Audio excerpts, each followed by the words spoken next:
And all through the night, the free ponies kept the fire of friendship alive by telling stories to one another and singing songs, which of course became the winter carols that we all sing today. The narrator spoke in truth as she turned the action on the stage and began to play out his words. Each of the ponies were dressed in different attire, each representing the different style of clothing that is which so worn long ago. A younger Twilight watched on the stage curiously. It wasn't her first time watching Earth's warming Eve pageant, far from it. It was a traditional for many ponies to come and watch the pageant every year. Her parents had taken her to the past, and now that she was at the personal protege of Princess Celestia, she felt as if there was almost an obligation to go see the play. The young filly was sure that some parts of the play were exaggerated or kept short for the sake of being produced as a stage play, but all she had always fascination on was the history was once with a few plays that spoke of it. Eventually, the narrator continued his tale. The warmth of the fire and singing and laughing reached the leaders, and their bodies began to fall, and then it began to melt their hearts. The actors on the stage came closer together, hugging one another in the display of friendship. The ice on the stage melted away, and the 6 ponies walked forth, viewing the land before them. The free leaders agreed to share the beautiful land and live in harmony forever. Afterwards, and together, they named their new land Equestria. The 6 ponies on the stage called out together. Throughout, though it was unheard, Twilight had muttered the same thing under her breath with the illusion of all the ponies. The memorized play rolled through her head as she spoke the final words. The crowd around her began to cheer loudly as the curtains quickly came to a close. The crowd continued its loud cheering as the curtains then made their way open once more. The 6 ponies taking a long, quick bow. The loud orchestra behind the stage began to stir music, filling the hall quickly with familiar notes. Confetti and streamers fired from above the stage, rained on the crowd with party decorations. Bells chimed across the stage and the hall, and the 6 ponies then began to sing alongside the music. The crowd didn't skip a beat and joined along in the air, and the song was a wash of joy and friendship. Every pony here was a brother or a sister. It was a time of celebration and union. Every word floated around the air as the caressing of every word around it before being replaced with the next. The fire of friendship lives in our hearts. As long as it burns, we cannot drift apart. Though the quarrels arise, their numbers are few. Lighter and singing will see us through, and will see us through. We are the circle of the pony friends. A circle of pony friends will be to the very end. Although Twilight sang along, she didn't even put her heart into the words. It was just heart's warming's eve. All the ponies around her were joyous, cheering for the hearts and around all the wondrous holiday that they were all on. But for some reason, the filly sang along with them. Wasn't feeling the normal spirit of the holiday. Something about this heart's warming just didn't feel the same as the earlier years. The caroling came to an end as the curtains closed one last time on the stage. The crowd broke out into another round of cheer and applause for the incredible play which they all had just witnessed. It took a few moments of murmuring and chattering amongst the crowd, but the ponies slowly began to file out of the hall, going back out into the cold winter air. The sun was getting close to the horizon, preparing to set, and soon the sky of night would bring the familiar frozen nights to the mountain city. The lavender filly then walked out of the halls alongside of the crowd, her hooves touching the chilled road of Canterlot's streets. She took a deep breath that cooled her lungs before expelling her hot breath into the air, creating a small cloud of warm air in front of her face. She turned her head to look around for a moment. Everywhere around her were ponies in a rush, looking for that perfect last-minute gift to a loved one. Trying to get that last bit decoration they needed to display would be perfect. Finding friends or family so that they could spend the rest of the night together. Every pony was in a hurry, fluttering from storm to storm, her and pony to pony. Twilight continued to walk through the streets, passing the decorative lights that made the town glow. Wreaths hung with care along the windows and walls, ribbons tied to every pole and hanging across the street. Several pine trees had been planted throughout the town and decorated completely, and the snow covered the streets and ledges of the entire town. It was just like the other earth-warming heave that she had seen before. The sounds of the bustling streets began to grow quiet as Twilight walked further away from the crowded main streets of downtown Canterlot. She was heading straight home that evening, not wanting to deal with any other pony if she could help it. She wasn't even sure what compelled her to go see the Hearthwarming Leaves pageant that day. Perhaps it was a feeling of obligation, a feeling of tradition, or a feeling that she belonged there. Whatever it was, she had wasted her time enough and wanted to get home. The fresh snow crunched under her hooves as she walked through the frozen town, quickly reached a quiet street to her home. The female adornments at the Princess Celestia's School for Gifted Unicorns. The sun had begun setting during her walk, and it was only slowly disappearing from beyond the horizon.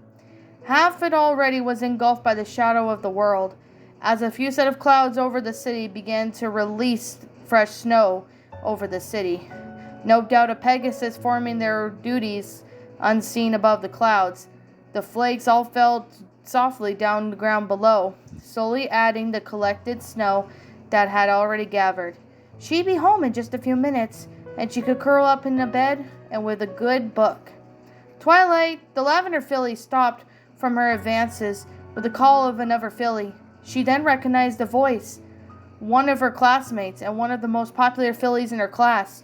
She turned and saw the white-coated unicorn walking towards her, with her wavy crimson hair that graced in her head incumulatively brushed.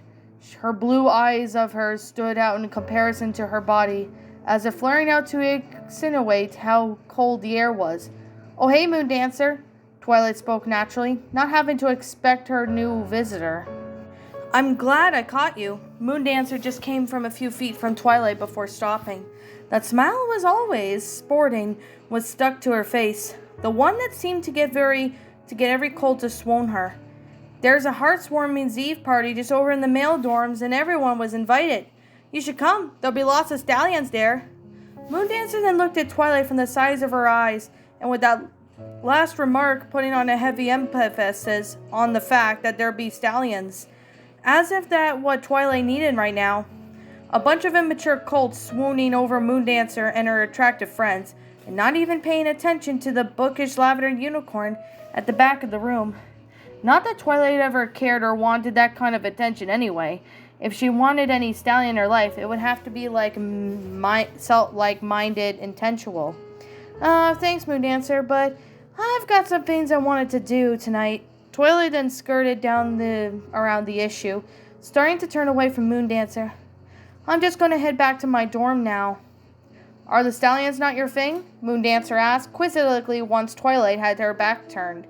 This caused the unicorn to visibly flinch, freezing on her spot. "Is that? Well, there'll be a lot of other mares there too if you want. I mean, I'm sure there's plenty who are open to that kind of thing." Moon Dancer then put a hoof on her chin and thought. "This has nothing to do with that." Twilight quickly turned to face Moon Dancer again, huffing loudly as a cloud of mist floating past her face from her heated breath. The moment of mist flew a few past her eyes, and she realized something was wrong. "I have more important things that I could be doing right now than going to some silly party."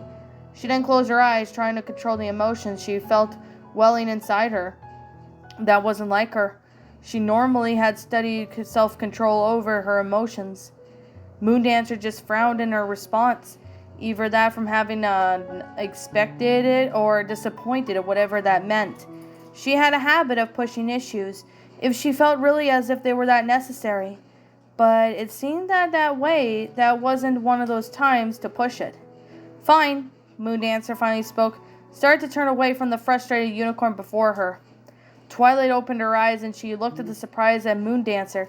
"You can always come by later if you want. The party is supposed to end by 10, but I'm sure there'll be a lot of ponies still partying long to the night." And with that, the white-coated unicorn turned away and flicked her tail of getting the snow gathering on it, beginning to walk ahead towards the male dormants. Twilight hesitated, watching Moon Dancer walking away. She felt another compulsion rising in her gut. Yet her inaction she would normally have under control and wouldn't have acted upon. Yet she found her mouth opening and calling out to the white unicorn that was quickly retreating, "Moon Dancer!" The white unicorn stopped, turning to the surprise to look at Twilight from her shoulder. "I just wanted to say thank you for the invitation." A smile then came to Moon Dancer's face. "Any time, Twilight." Moon Dancer waved quickly, her bright smile returning. With those parting words, Moon Dancer quickly walked down to the rest of the path, disappearing from the sight before her too long. The lavender unicorn just stood on the bridge, having to watch Moon Dancer walk out of sight. Once she was gone, she tried to go over the conversation she had just in front of her head, and why she acted the way she did. The whole day had been one big confusing mess of mixed feelings, and right now it wasn't any better. "Stupid hearth-warming," Twilight spoke softly to herself, watching her hot breath in the mist and the cold air. "It's messing with my head, and it's a logical conclusion that the book-orientated unicorn could come up with. This logic firmly just put her in her place in the mind, and she was finally able to get the hooves moving again." The unicorn shivered as she suddenly realized now the snow had been accumulating in her mane and back as if she had just stood there. She shook herself free of the specks that had started to melt and wet her fur. Now she was really in a cold, a breeze blowing to accumulate the point that she needed to get inside. She picked up the pace and began to running, no longer feeling the walking through the frozen air at night. She hadn't noticed it, but the sun had set during their conversation and the starry sky was shining overhead. Once again, the stars then brought the chilled night with them in the air, as it taught them to blow the cold in the air across the lands. The wisps of her breath blew past the unicorn's faces as she ran, her body slowly losing its heat. Her building came into view quickly, and the decorated snow covered the dorm that she called home. The spiral staircase that around the building led her to the door, just as the wind and the snow began to pick up. She pushed against the doors and very quickly swung open, letting the cold air into the darkened room. She shut the door and behind her, cutting off the tundra outside from entering the sanctuary anymore, and the whole world felt quiet once more. Twilight then shook her mane, trying to get as much snow and water off her body as she could. While she got a lot, she needed a paper towel, perhaps some blankets and a cup of hot cocoa. That would certainly warm her up and get her feeling like more to her old self. "Spike!" Twilight called out from her dark room. "Could you start up the fire?" Her calls were met with her own, the echo bouncing around the large empty room before her, turning to silence. Twilight blinked in confusion with the sudden shock of lack of sound. Just not used to being so alone in the room before. "Spike?" she called out once more, only again having to be returned by her own echo, followed by the silence. "Spike, where are—" "Oh!" Twilight stopped herself, having to remember the conversation she had with Spike yesterday. He'd be staying with Princess Celestia for hearth-warming. The princess was his guardian after all.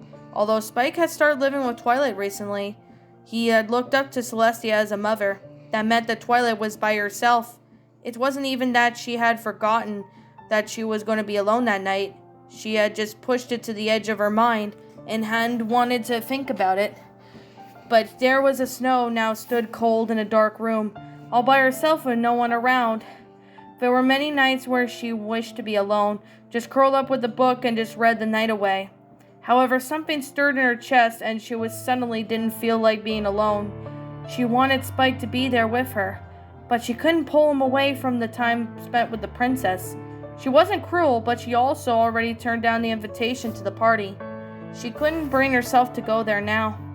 The lavender unicorn shook her head and focused the magic on her horn. The lights around the room brightened and vanished into the shadows to the recesses of the corners once more. Her magic then began to connect it to the heater in her room and lit up the kindling inside of it. Soon a fire was roaring within the red machine and began to send out waves of heat into the chilled room. Twilight moved across her living room, glancing out the large window that was separated from her in the frozen snow outside, before making her way up the stairs to the second floor. Several shelves of tall books secured around the room. Several ladders were placed against them to make access to the books easier. This was her favorite part about the dorm and all the benefits she had about being the princess's personal protege. She didn't want to take too long in deciding her reading material for her night, so her horn lit up and grabbed several books from the historical section without looking. She then proceeded to head back downstairs to the room that was starting to warm up considerably now. The unicorn quickly approached her bed, pulling the covers back and nestling into the sheets. They were cool for a moment, but they would soon heat up enough. She propped her pillows and then rested her back against them, finding herself now neatly bundled into her bed. She grabbed the first book and she had pulled out from the shelf and read the cover. The Basic History of Pre-Classical Era. Twilight then opened the book and began to read it herself. Cobblestone Mirror was the first stallion to ever discover that by mixing broken stones with certain types of sand and water, it was possible to create a material that would soon weld rocks together. This discovery allowed for the faster creation of the ancient buildings, as if more stable homes for ponies to live in. The inventor decided to nickname his creation Mortar after himself. The normally book-loving unicorn blinked in confusion as she felt herself stiffen. It wasn't from the fact that the history was boring. The fact is that she found the creation of such a material fascinating. However, something just didn't feel right. She couldn't find herself to read too much more. She tried to force her eyes down to read the rest of the page, but for her mind just blocked out the rest of the words. She growled in frustration and closed the book, moving to the next one. She opened the book and then began to read again. Her eyes scanned across a few more sentences before the same feeling hit her. She wasn't interested in reading what it just had to say yet. She pushed that book aside and then grabbed the next one. For every book she had grabbed and upstairs, she found herself hitting the same wall. She just did not care to read tonight. Her frustrated fit, she then grabbed the books and tossed them to the floor, letting them fall scattered. She then glared at each of every colored tomes that lay on the floor, shifting in all the blame of inability to read onto them. The books must have been doing something wrong after all. She loved reading and she couldn't get enough of it. The unicorn grabbed her covers and wrapped herself tighter in the sheets, trying to figure out what was going on in her mind. That wasn't like her at all. She had just wanted to read and pass the time before going to bed. It would be heartwarming tomorrow and she'd get to see the princess. Spike and her parents, they'd all have gifts for her, and she had a few gifts wrapped up waiting to be given to them as well. As this was a day to celebrate, to enjoy, and be happy, yet she found herself in the cold, alone, and miserable. Her eyes drifted to the window as she saw her snowflakes falling down from the sky, dancing to the wind as the moonlit sky. As it scurried back and forth, never alone, always together in their collective dance, it was as if they were all synchronized with each other in disorganized chaos. Her mind drifted away as she watched the snow falling. "I just had a bad day," Twilight muttered to herself. Her horn lighting up the magic reached out for the various lanterns around her in the house and turned them off. It then cranked up the heat a little more to help warm up the room faster. That was all it was. Tomorrow I'll see family, I'll see Spike and the princess. Everything will be better. She closed her eyes, trying to force herself to get some sleep. Everything will be better tomorrow. Water. That was the first sensation she felt in her mind when she slowly came back to her. It was cold and refreshing. She could tell her body was craving it, wanting more of it as she gently poured into her mouth. It flowed quickly down her throat just as she wanted, and more it stopped. It felt as if though she was being teased out of getting something she needed. Her body tried to move, but she didn't feel anything to move. It was as if she was surrounded by a dark abyss in her own mind, which she couldn't even contact her own body.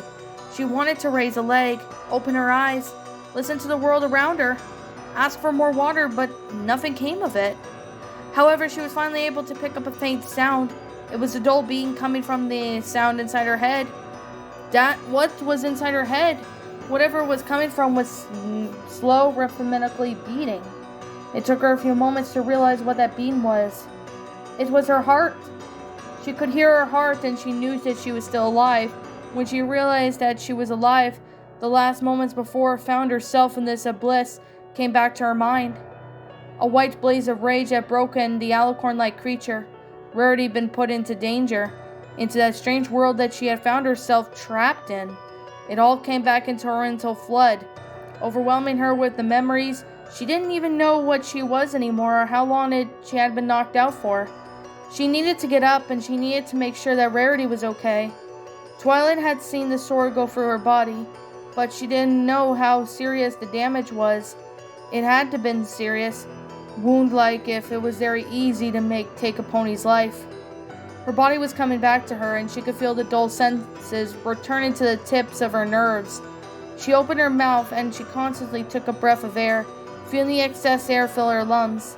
She tried to open her eyes, but closed them as soon as the piercing light attacked her, burning her vision. Her ears turned back on first, hearing a dull buzz that might have been passed in her nose, or before what sounded like something moving around.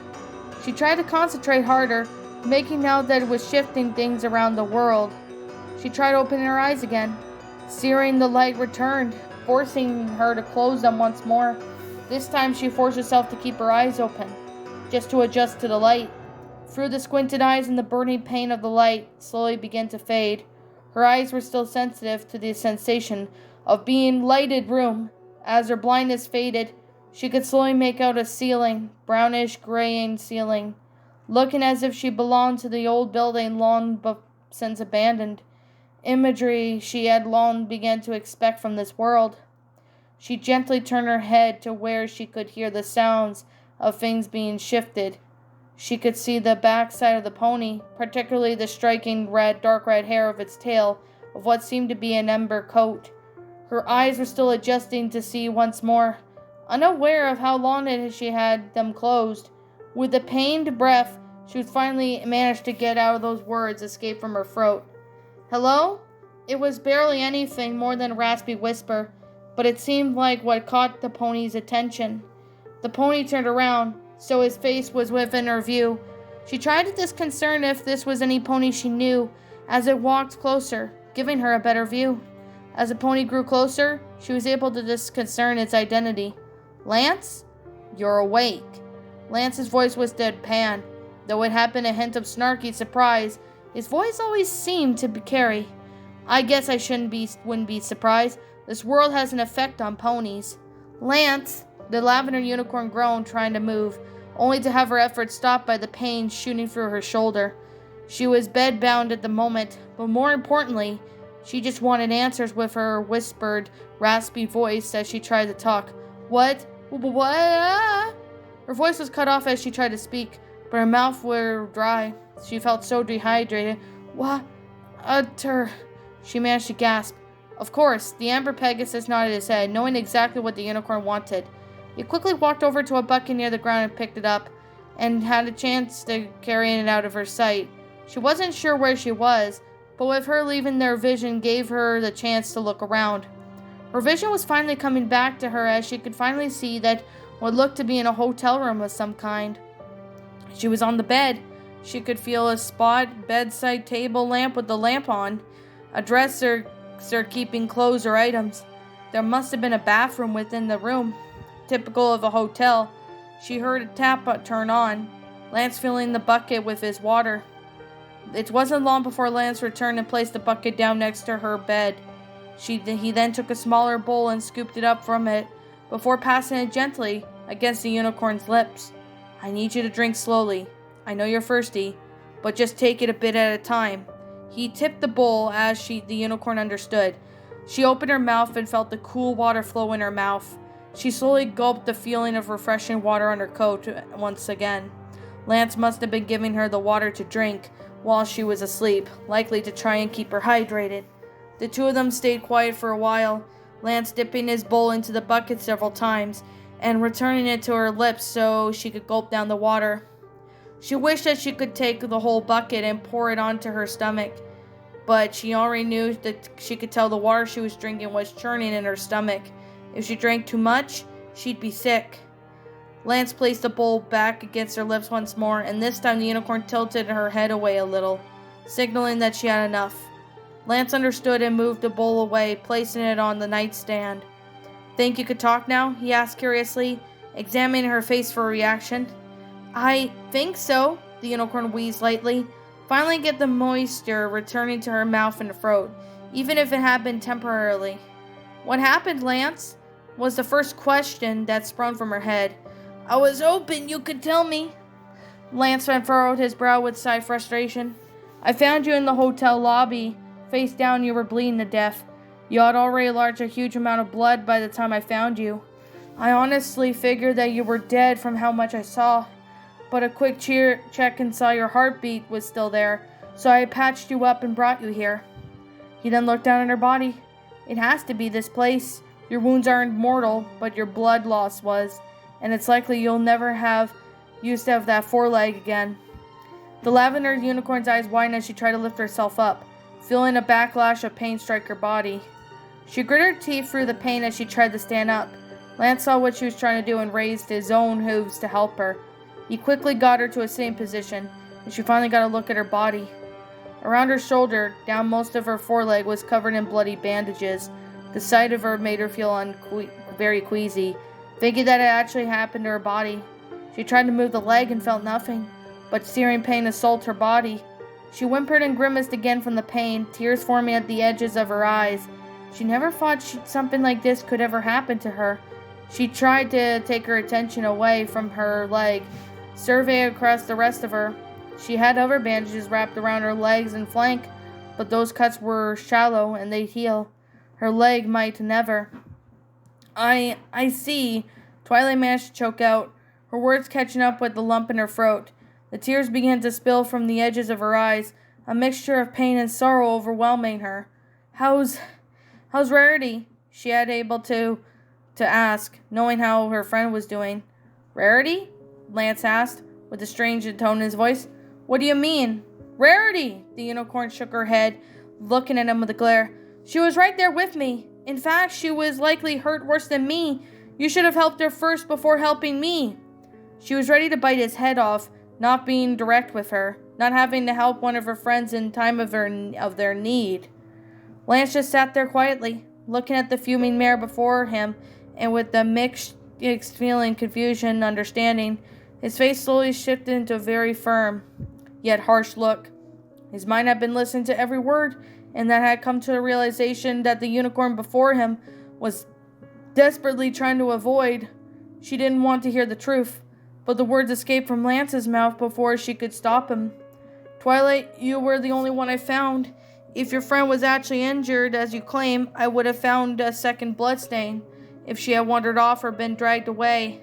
Lance shook his head. I found you alone, only enough blood to come from you. He then looked in the mare's face, knowing the weight of her words told her, I'm sorry, but your friend's fate is now in the grip of this world. No. Twilight felt herself losing strength in her body. Her body slid back down into a laying position as she stared at nothing. Her mind simply didn't want the reality to be true. If one of them was saved, then why did it have to be her? Why couldn't Rarity have been there to be saved instead? Was this some kind of cruel joke being played on her? She buried her face into the pillow with a good leg held it to the face. She just let out as much as she could into the pillow. The stress of the world she found herself in, the disbelief of that she couldn't save one of her dearest friends, the fact that she may not be able to walk the same way. She called it out, let it all out into the pillow. She didn't know how long she did it for, but it only seemed frozen to her in that instant. She liked killing creatures that day, all the things that had been called monsters and that wanted to hurt her, but they were still alive. She left Spike in the hands of a pony that she barely knew who seemed to have a connection to this world, even if it was just a conclusion jump. She had lost her leg and now she lost one of her dear friends. All for what? What had she gained from all of this? Who benefited her from this horror story that had made itself real? She let it all out until there was nothing to be held out.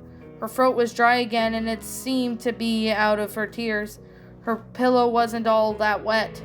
She couldn't be surprised enough. She was dehydrated. She raised her head and rubbed her face, trying to dry off of its tears, but unlikely thanks. She looked at Lance, and who was holding out another bowl of water for her. She bowed her head softly in thanks and returning and accepting the water. With another bowl down, she took another breath, trying to calm her nerves. She didn't want to be one of the start of the conversation back up. She didn't know where to take it. Reality was still stinging deeply right now, and she wanted some shed of comfort. The same reason to give her hope in this situation. It's possible she's still alive, you know. Lance broke out the ice first. Twilight stood up back at him in shock. After all, I found you. I'm not sure how you got separated from her, but it's possible she's been found by some pony and was patched up as well. But you said, Twilight sniffled, rubbing her face once more. I know what I said, Lance almost barked, his abrasive nature still allowing him through to his bedside manners. But your friend is only dead if you let that invulnerability. There is a chance that she could still be alive. And if she is, then she needs you to believe that in her and find her. Lansing closed his eyes. Once you have given up on some pony, there is no chance of saving them. The mare was stunned to silence for a moment. She couldn't think of this word over if she just lay there, injured of beyond what could have been. But she did speak the truth. If she gave up on Rarity, then there was no chance that she could be alive somewhere. She had to have faith in her friend that was still alive. It was the only thing that she could rely on this cruel world. Thanks, Lance, Twilight smiled, trying to once more to sit up, only to have been rocking with the pain in her shoulder, their wound. Lance reached out and helped her sit up once more. I have to go look for her, but I don't know how I will be able to do anything with my leg like this. She bit the bottom of her lip, looking down at her arm. Somehow she expected to be in constant pain, but it only appeared to hurt when she tried to move it. Otherwise, she could just feel a dull throb coming from it. Lanston thought about this for a moment, before walking towards the drawers in the room. Twilight watched him curiously, not quite sure what he was doing. He opened the drawer and rummaged through it for a moment, before pulling out a brown bottle that Twilight recognized. He carefully brought it over to the bed. Now, normally I would never offer this type of stuff as medicine, Lance grunted, as though through the idea of it, what he was about to offer offended him. But as far as I know, there's no medical backing into this stuff, and it might as well be snake oil, as some pony labeled it as on and managed to circle it into a miracle drug. I'm convinced that it would be normal, and what it does is gives some patients false hope. However, Lance glanced around the room wearily. In this world, it seems to actually be great medicine boon, and I found it near to your body, so I think you should drink it. Lance gripped on the bottle with his hooves and brought it up to her mouth and down to the cap. With a quick twist of the bottle was opened, and he held it up to her lips. Twilight was just hesitant to drink the strange medicine, but Lance was a doctor and Fluttershy's dad. He didn't do anything purposely hurt her. Even if it came a little harsh, she knew he was a good stallion. She opened her mouth and let the strange liquid enter her mouth. It was certainly bitter, and expected the medicine to be. It started to mask the flavor, some kind of artificial strawberry flavoring, though it didn't seem to help the bitter mess sliding down her throat. She didn't even think she'd be able to stomach the whole bottle. Before she knew it, she had swallowed every last drop. She wasn't quite sure how she was supposed to be feeling after drinking it, though. But then it hit her. It felt as if her body and her energy had returned to her. The pain struck her shoulder again, began to numb, and she was suddenly alert. She could feel the magic revisor getting a kick into high gear. She suddenly got the feeling, though, Lance had just drugged her. It's weird, I know, Lance said, placing the empty bottle on the nightstand. As I said, I'm certain that this is nothing more than snake oil with a fancy label. But for some reason in this world, it's more than that. He looked at her over, noticing Twilight lifted herself up once more in her renewed energy. Your wound is still severe. It might open if you strain it, but I think you should try standing. Twilight gave him a look of utter shock. I know I'm right here, so if anything happens, I'll take care of you right away. Just please try this for me, he said. As best as he could, through his gruff voice, it seemed like a demand. Twilight hesitated for a moment, but Lance held out his hooves to help. With her good hoof, she took his and scooted over towards the edge of the bed. With very slow, careful movements, her back hooves touched the floor first, before Lance helped her hoist up. getting her to stand on her free good legs, and the bandage hoof hanging loosely from in the air. The unicorn expected to have no energy and fall over and find herself in pain, unable to escape the floor grip until Lance put her back on the bed. Yet here she was, standing there on free good legs, even though her bad leg, as beyond repair as it could be, was only giving her a dull ache. It just refused to move when she gave it orders, but she could walk again. "It's just as I thought," Lance grunted, the strange mixture of annoyance and relief. Years of medical knowledge flushed down the drain by some world that thinks it can make up the rules as it goes. Lance then placed a hoof against the injured mare's good shoulder, testing her reaction to the touch. "How do you feel? The pain should be debilitating, but I suspect it's not." "Yeah," Twilight murmured, his hoof on her shoulder. "It just felt like any other pony had touched her." "It's a dull throb at best." She tried to move her arm and winced in pain, rocketing through her shoulder. "It only hurts when I try to move it." "Makes sense." Lance then put his hoof back on the floor. "There's not much I can do to help as we are. Just don't move it too much." He then nodded his head before he turned to his bag, organizing the things in it once more. Twilight had noticed the same purple bag with the strange stitching that he had brought it to the wedding. He then pulled out a long cloth, a large pad attached to it. He brought it over to her body, and before she could protest, he was already slinging it around her neck. "I'm going to put your leg up in a sling, which means you'll need to move your bad leg for a moment," Lance grunted, knowing that he was about to hurt her. "So try and deal with the pain for now, all right?" The unicorn gulped, realizing his words before nodding. Lance then took a deep breath and gently grabbed a hold of her bad leg and began to position it into the sling. Pain soared through Twilight's mind as the torn nerves in her shoulder refused the idea of moving. She gritted her teeth, clenched her eyes, just as she was trying to push her way through the pain.